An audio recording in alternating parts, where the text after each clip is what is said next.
So, are you ready to head back to Middle-earth? Because that's where we're going today Back again. for another deep dive. And this time, Buckle up. it is the Fellowship of the Ring. Yes. We've got excerpts from the book itself, obviously. Of course. Plus, like, tons of expert commentary. A whole stack. You know what that means, right? It's time. It's time for what? Hidden gems about Tolkien and how he, put this all together. His creative process. Yeah. And figure out what really makes hobbits tick. That's right. You know, you've read the story, you've seen the movies. We're going beyond the plot. Right. To uncover the surprising facts about this world. Okay. So we're talking details, inspirations. Okay. And we're going to maybe even debunk some common misconceptions that you might have about the Shire and its inhabitants. I'm ready to have my hobbit knowledge tested. Okay. So where do we begin? Let's start with Tolkien himself. You probably know him best as the author of The Lord of the Rings. But he was also a scholar of languages. And that passion permeates every corner of his world building. I mean, he invented entire languages for his elves, dwarves, and even the hobbits. I remember reading somewhere that he was obsessed with getting every detail just right. He was incredibly meticulous. Oh, yeah. For example, he absolutely hated it when printers changed dwarves to dwarfs. Really? He insisted on dwarves. Wow. Because it aligned with the specific linguistic rules that he had created for their language. Wow. It seems like a small thing, but it shows how deeply he cared about consistency and authenticity in his world. It's like you can tell when a movie set is fake. Exactly. Based on how the signs are written.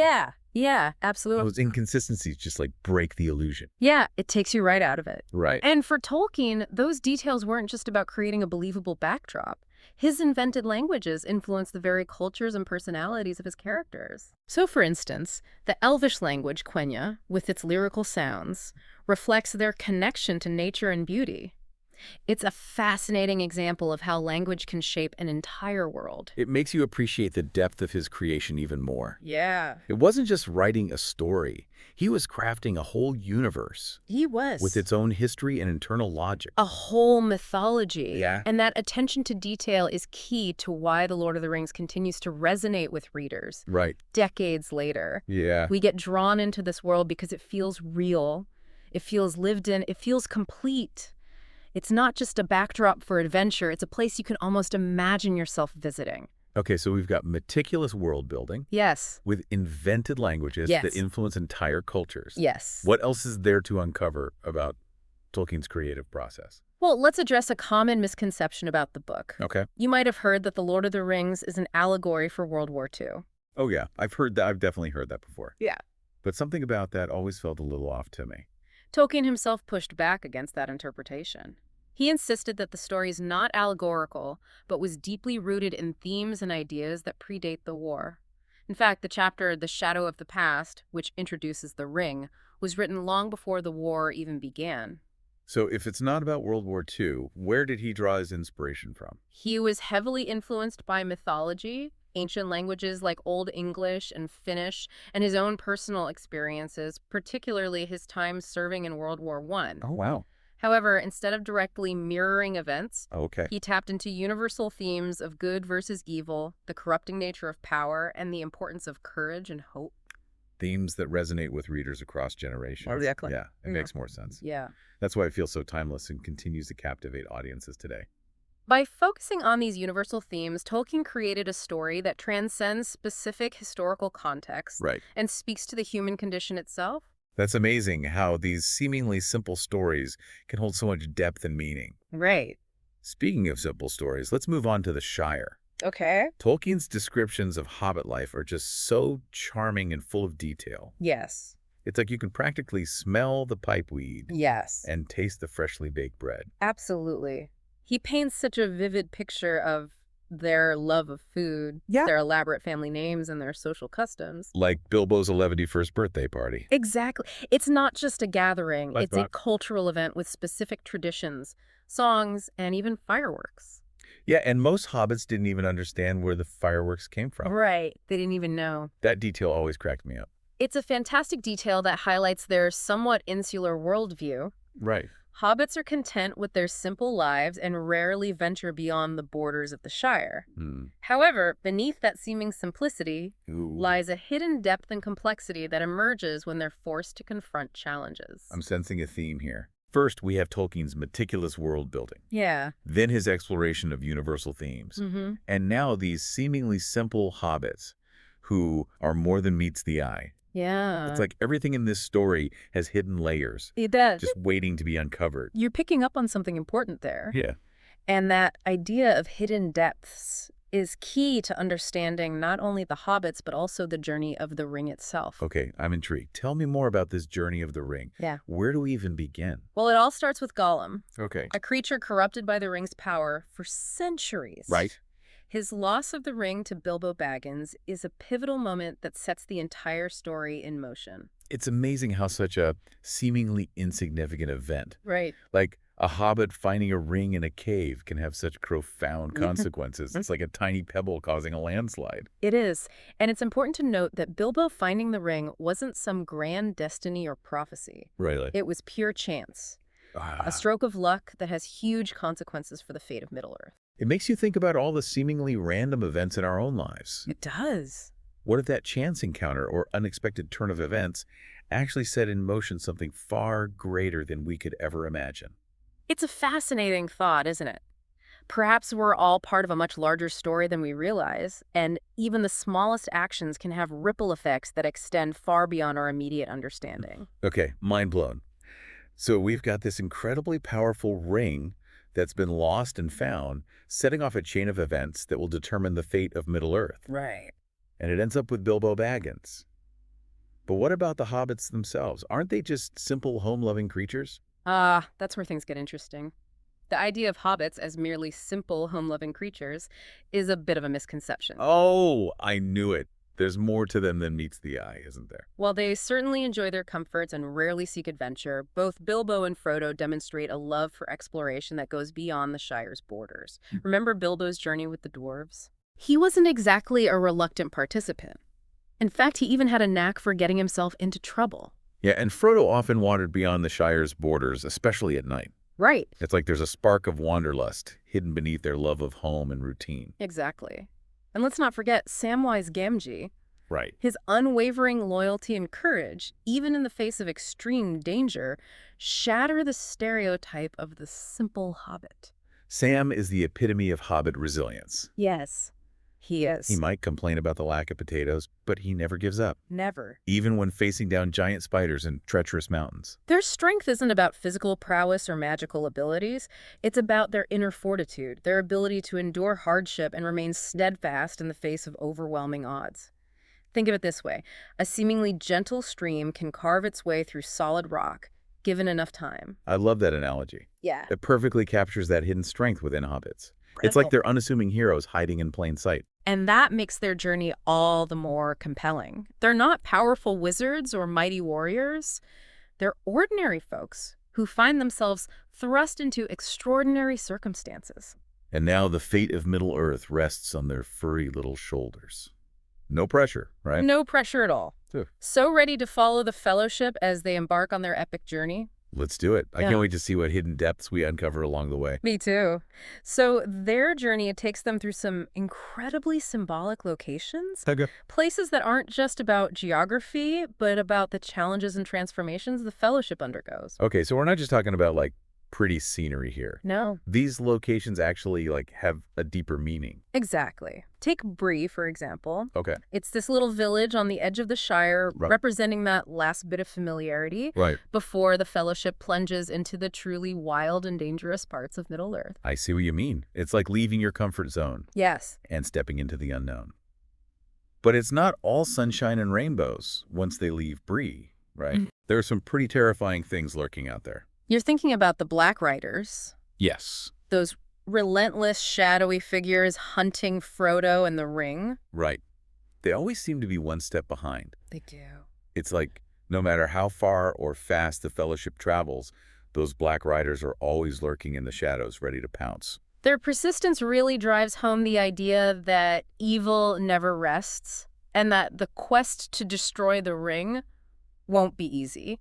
It's Yeah. going to take more than just speed and agility to outwit these forces of darkness. Speaking of outwitting darkness, let's talk about Aragorn. Okay. He's initially introduced as this mysterious ranger Right. called Strider, but there's clearly something more to him, right? Yes. From the moment we meet him at the Prancing Pony, Right. there's a sense of hidden depth and power about him. Right. He seems to know more than he lets on, almost like he's playing a part. Like he's got a secret. Right. Remember how he warns Frodo about the dangers lurking in Bree, even revealing the true number of Black Riders? Yeah, and he does it all with this like calm, almost unsettling confidence. Yeah. Like he's seen it all and knows exactly what he's up against. It's not the kind of energy you expect from a simple ranger. Exactly. And then, of course, comes that incredible reveal at Weathertop. Oh, yes. When it seems like all hope is lost, he steps forward as Aragorn, son of Arathorn, heir to the throne of Gondor. Chills.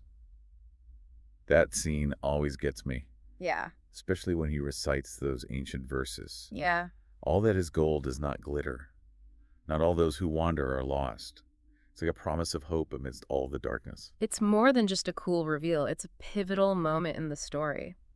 Aragorn embodies the idea that even those who seem ordinary can possess extraordinary lineage and potential. Oh, yeah. His transformation is both surprising and inevitable, reminding us that appearances can be deceiving, and true leadership often emerges when we least expect it. Aragorn's lineage and destiny are certainly impressive. Yeah. But there's another character that I find absolutely fascinating. Okay.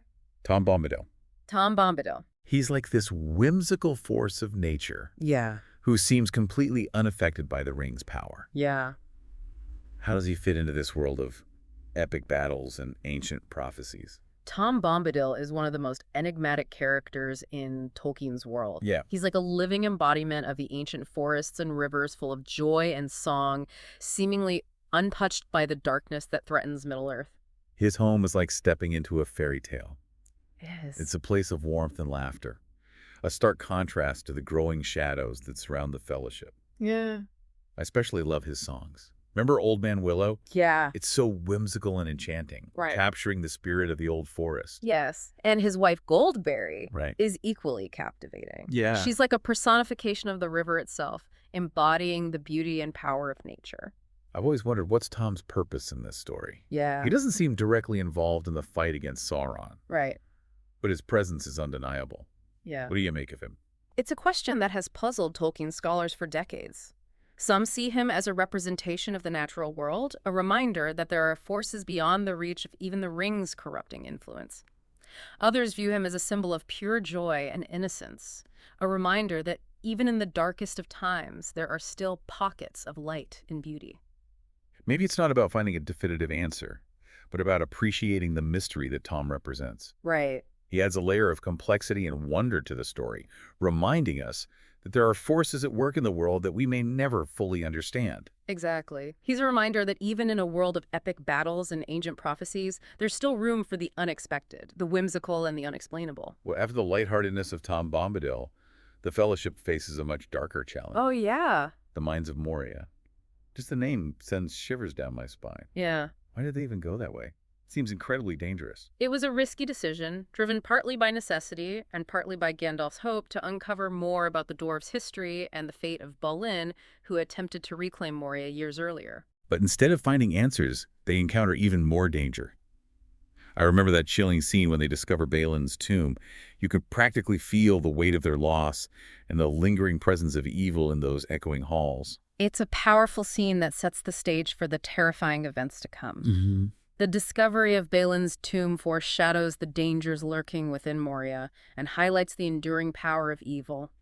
It's a reminder that even the most valiant efforts to reclaim what was lost can sometimes end in tragedy.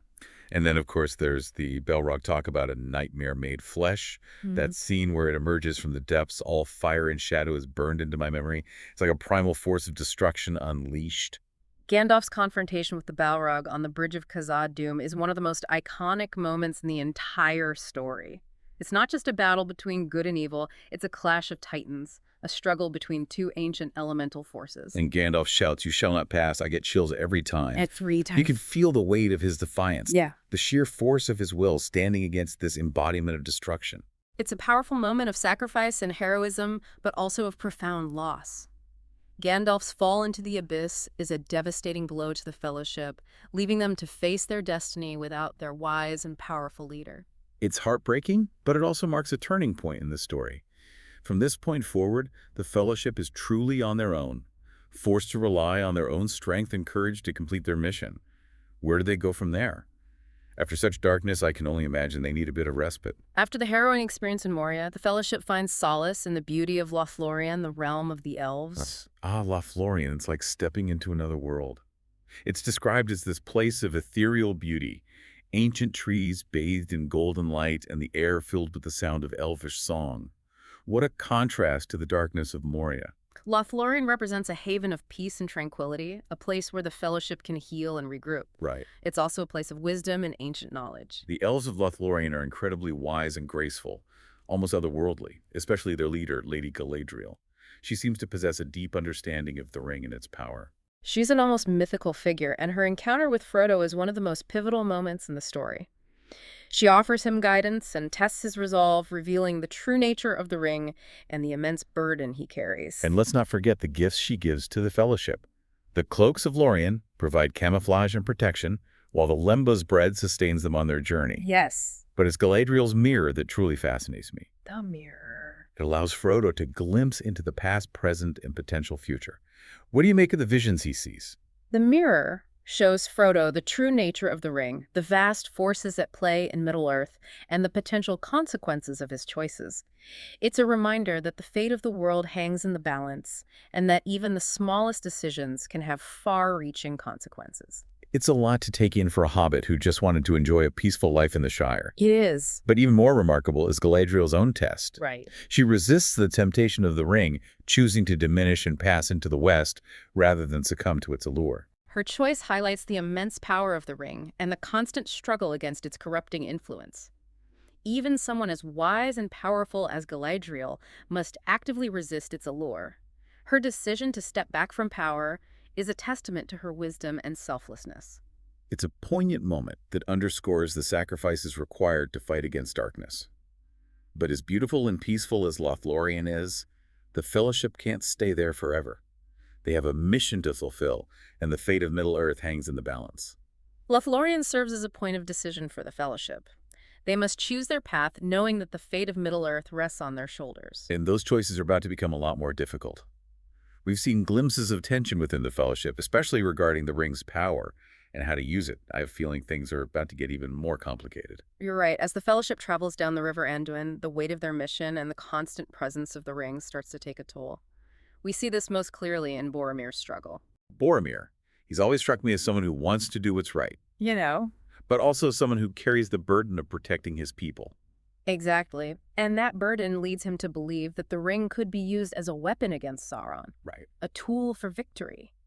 He underestimates the ring's true nature, that seductive whisper promising power and dominion. He's so focused on defending his homeland, on saving Gondor, that he forgets that the ring's power corrupts, twisting even the noblest intentions. And that's where the Fellowship truly breaks. It's not just about different paths or disagreements about strategy. It's about that fundamental internal struggle between good and evil, between resisting temptation and succumbing to it. That scene where Boromir tries to take the ring from Frodo is just heartbreaking. You see the desperation in his eyes with the way the ring's power has taken hold, warping his sense of right and wrong. It's a stark reminder that even the most well-intentioned, even those who believe they're acting for the greater good, can be swayed by the ring's allure. It preys on our deepest desires, twisting them into something dark and destructive. It's a cautionary tale for all of us. We all have our own rings to bear temptations and desires that can lead us astray if we're not careful. It's a constant struggle to stay true to ourselves, to resist those seductive whispers that promise easy solutions and quick fixes. And in the face of that struggle, Frodo makes a decision that changes everything. He chooses to leave the Fellowship. It's like the weight of the world is on his shoulders, and he knows he has to go it alone. He realizes that the quest to destroy the ring can't be achieved through force or domination.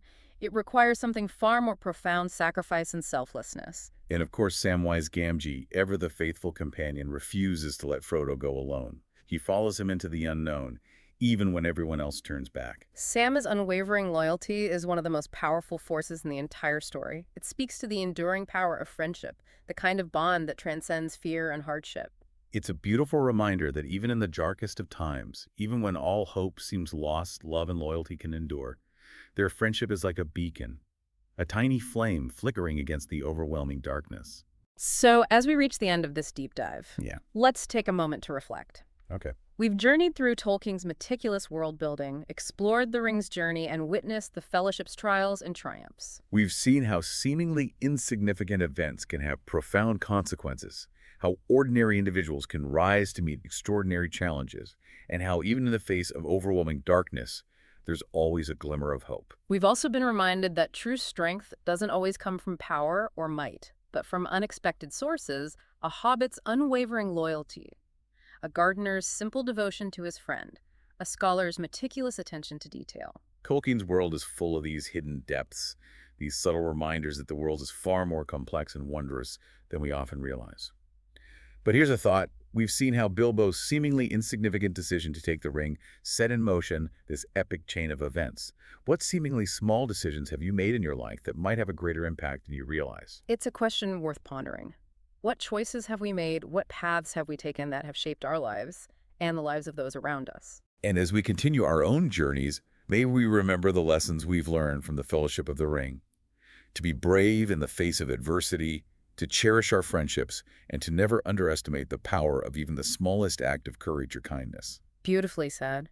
And who knows, maybe somewhere out there in the quiet corners of our world, our own unexpected adventures are just beginning. Until next time, fellow travelers, may your paths be filled with discovery and wonder.